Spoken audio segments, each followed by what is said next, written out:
ओम श्री परमात्मने नमः। श्रीमद् भगवद गीता अथ दशमोध्यायः।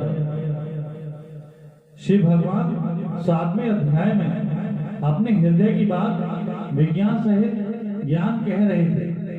जब बीच में ही 8वें अध्याय के आरंभ में अर्जुन के प्रश्न पर अपनी बात कहने में कुछ परिवर्तन हुआ, तब भगवान ने पुनः विज्ञान सहित ज्ञान कहने के लिए 90वें अध्याय का विषय आरंभ किया और उसकी समाप्ति भगवत परायणता में की। फिर भी भगवान के मन में और कहने का भाव रहा। उन्हें अपने कथन पर संतोष नहीं हुआ। जैसे भक्त को भगवान की बात सुनते हुए तृप्ति नहीं होती। गीता 10वें अध्याय का 18वां श्लोक। ऐसे ही अपने प्यारे भक्त अर्जुन के प्रति अपने हृदय की बात कहते कहते भगवान को तृप्ति नहीं हो रही है, कारण कि भगवान के हृदय की गोपनीय बात भक्त के सिवाय संसार में और कोई सुनने वाला नहीं है। अतः भगवान अर्जुन के बिना पूछे ही कृपा पूर्वक 10वें अध्याय का विषय आरंभ कर देते हैं। श्री भगवान वाच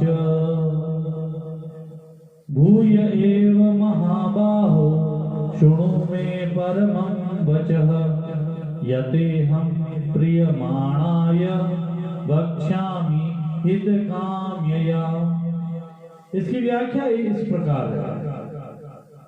भूय एव, भगवान की विभूतियों को तत्व से जानने पर भगवान में भक्ति होती है, प्रेम होता है। इसलिए कृपावश होकर भगवान ने 7वें अध्याय में 8वें श्लोक से 12वें श्लोक तक कारण रूप से 17 विभूतियां और 9वें अध्याय में 16वें श्लोक से 19वें श्लोक तक कारण रूप से 37 विभूतियां बताई।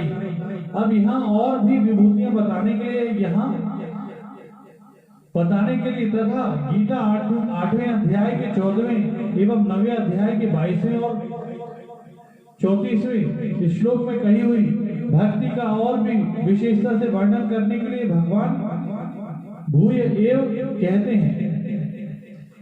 शुरू में परमं वचः, भगवान के मन में अपनी महिमा की बात, अपने हृदय की बात, अपने प्रभाव की बात कहने की विशेष आ रही है। इसलिए वे अर्जुन से कहते हैं कि तू फिर मेरे परम वचन को सुन। दूसरा भाव यह है कि भगवान जहां जहां अर्जुन को अपनी विशेष महत्ता, प्रभाव, ऐश्वर्य आदि बताते हैं, अर्थात अपने आपको खोल करके बताते हैं, वहां वहां वे परम वचन, रहस्य आदि शब्दों का प्रयोग करते हैं।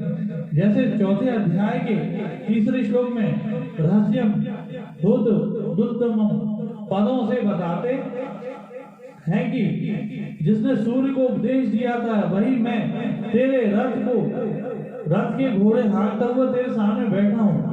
18वें अध्याय के 64वें श्लोक में शुरू में परम वचन पदों से यह परम वचन कहते हैं कि तू संपूर्ण धर्मों का निर्णय करने की झंझट को छोड़ कर एक मेरी शरण आ जा, मैं तुझे संपूर्ण पापों से मुक्त कर दूंगा। यहाँ शुरू में परम वचन पदों से भगवान का आशय है कि प्राणियों के अनेक प्रकार के भाव मेरे से ही पैदा होते हैं और मेरे में ही भक्तिभाव रखने वाले 7 महर्षि, 4 सनकादि और 14 मनु, ये सभी मेरे मन से पैदा होते हैं। तात्पर्य यह है कि सबके मूल में मैं ही हूँ। जैसे आगे 13वें अध्याय में ज्ञान की बात कहते हुए 14वें अध्याय के आरंभ में भगवान ने फिर ज्ञान का वर्णन करने की प्रतिज्ञा की, ऐसे ही 7वें और 9वें अध्याय में ज्ञान विज्ञान की बात कहते हुए भी 10वें अध्याय के आरंभ में फिर उसी विषय को कहने की प्रतिज्ञा करते हैं। 14वें अध्याय के आरंभ में भगवान ने परमं भूया प्रवक्ष्यामि ज्ञानानम ज्ञानोत्तमम् कहा और यहाँ 10वें अध्याय के आरंभ में शुरू में परमं वचः कहा। इसका तात्पर्य है कि ज्ञान मार्ग में समझ की, विवेक की, विचार की मुख्यता रहती है। अतः साधक वचनों को सुन करके विचार पूर्वक तत्व को समझ लेता है। इसलिए वहाँ ज्ञानोत्तमम् कहा है। भक्ति मार्ग में श्रद्धा विश्वास की मुख्यता रहती है, अतः साधक वचनों को सुन करके श्रद्धा विश्वास पूर्वक मान लेता है। इसलिए यहाँ परम वचन कहा गया है, यत्ते हम प्रिय माणाय वक्ष्यामि हितकाम्यया। सुनने वाले वक्ता में श्रद्धा और प्रेम रखने वाला हो और वक्ता के भीतर सुनने वाले के प्रति कृपा पूर्वक हित भावना हो, तो वक्ता के वचन उसके द्वारा कहा हुआ विषय श्रोता के भीतर अटल रूप से जम जाता है। इससे श्रोता की भगवान में स्वतः रुचि पैदा हो जाती है, भक्ति हो जाती है, प्रेम हो जाता है। यहाँ हित काम या पद से यह शंका हो सकती है कि भगवान ने गीता में जगह जगह कामना का निषेध किया है, फिर स्वयं अपने में कामना क्यों रखते हैं? इसका समाधान यह है कि वास्तव में अपने लिए भोग सुख आराम आदि चाहना ही कामना है। दूसरों के हित की कामना है ही नहीं। दूसरों के हित की कामना तो त्याग है और अपने कामना को मिटाने का मुख्य साधन है। इसलिए भगवान सबको धारण करने के लिए आदर्श रूप से कह रहे हैं कि जैसे मैं हित की कामना से कहता हूँ, ऐसे मनुष्य मात्र को चाहिए कि वह प्राणी मात्र के हित की कामना से ही सबके साथ यथायोग्य व्यवहार करे। इससे अपनी कामना मिट जाएगी और कामना मिटने पर मेरी प्राप्ति सुगमता से हो जाएगी। प्राणी मात्र के हित की कामना रखने वाले को मेरे सगुण स्वरूप की प्राप्ति भी हो जाती है और निर्गुण रूप की प्राप्ति भी हो जाती है। परम वचन के विषय में जिसे मैं आगे कहूंगा, मेरे सिवाय पूरा बताने वाला अन्य कोई नहीं मिल सकता। इसका कारण क्या है, इसे भगवान आगे के श्लोक में बताते हैं। न मे विदु सुरगणाः प्रभावं न महर्षयः अहमा दिर्हि देवानां महर्षिणां च सर्वशः। इसकी व्याख्या इस प्रकार है, न मे विदु सुरगणाः प्रभावं न महर्षयः। यद्यपि देवताओं के शरीर बुद्धि लोक सामग्री आदि सब दिव्य है, तथापि वे मेरे प्रकट होने को नहीं जानते। तात्पर्य है कि मेरा जो विश्व रूप से प्रकट होना, मत्स्य कश्यप आदि अवतार रूप से प्रकट होना, सृष्टि में क्रिया भाव और विभूति रूप से प्रकट होना, ऐसे मेरे प्रकट होने के उद्देश्य को, लक्ष्य को, हेतुओं को देवता भी पूरा नहीं जानते। मेरे प्रकट होने को पूरा जानना तो दूर रहा, उनको तो मेरे दर्शन भी बड़ी कठिनता से होते हैं। इसलिए वे मेरे दर्शन के लिए हरदम लालायित रहते हैं। गीता 11वें अध्याय के 52वें श्लोक में ऐसे ही जिन महर्षियों ने अपने ऋचाओं को, मंत्रों को, विद्याओं को, विलक्षण शक्तियों को प्रकट किया है, जो संसार से ऊंचे उठे हुए हैं, जो दिव्य अनुभव से युक्त हैं, जिनके लिए कुछ करना, जानना और पाना बाकी नहीं रहा, ऐसे तत्व के जीवन मुक्त महर्षि लोग भी मेरे प्रकट होने को, अर्थात मेरे अवतारों को, अनेक प्रकार की लीलाओं को, मेरे महत्व को पूरा नहीं जानते। यहाँ भगवान ने देवता और महर्षि इन दोनों का नाम लिया है। इनमें ऐसा मालूम देता है कि ऊंचे पद की दृष्टि से देवता का नाम और ज्ञान की दृष्टि से महर्षि का नाम लिया गया है। इन दोनों का मेरे प्रकट होने को न जानने में कारण यह है कि मैं देवताओं और महर्षियों का सब प्रकार से आदि हूँ। अहमा दिर्हि देवानां महर्षिणां च सर्वशः। उनमें जो कुछ बुद्धि, शक्ति है, सामर्थ्य है, पद है, प्रभाव है, महत्ता है, वह सब उन्होंने मेरे से ही प्राप्त की है। अतः मेरे से प्राप्त किया हुआ प्रभाव, शक्ति, सामर्थ्य आदि से वे मेरे को पूरा कैसे जान सकते हैं, अर्थात नहीं जान सकते। पूर्व श्लोक में कहा गया कि देवता और महर्षि लोग भी भगवान के प्रकट होने को सर्वथा नहीं जान सकते। तो फिर मनुष्य भगवान को कैसे जानेगा और उसका कल्याण कैसे होगा? इसका उपाय आगे के श्लोक में बताते हैं। यो मामा जमनादिम च वेत्ति लोक महेश्वरम असमूढ़ः स मंत्रियेषु सर्व पापे प्रमुच्यते। इसकी व्याख्या इस प्रकार है, पीछे के श्लोक में भगवान ने प्रकट जानने का विषय नहीं बताया। इस विषय को तो मनुष्य भी नहीं जानता, पर जितना जानने से मनुष्य अपना कल्याण कर ले उतना तो वह जान ही सकता है। वह जानना अर्थात मानना यह है कि भगवान आज अर्थात जन्म रहित हैं। वे अनादि अर्थात यह जो काल कहा जाता है जिसमें आदि अनादि शब्दों का प्रयोग होता है, भगवान उस काल के भी काल हैं।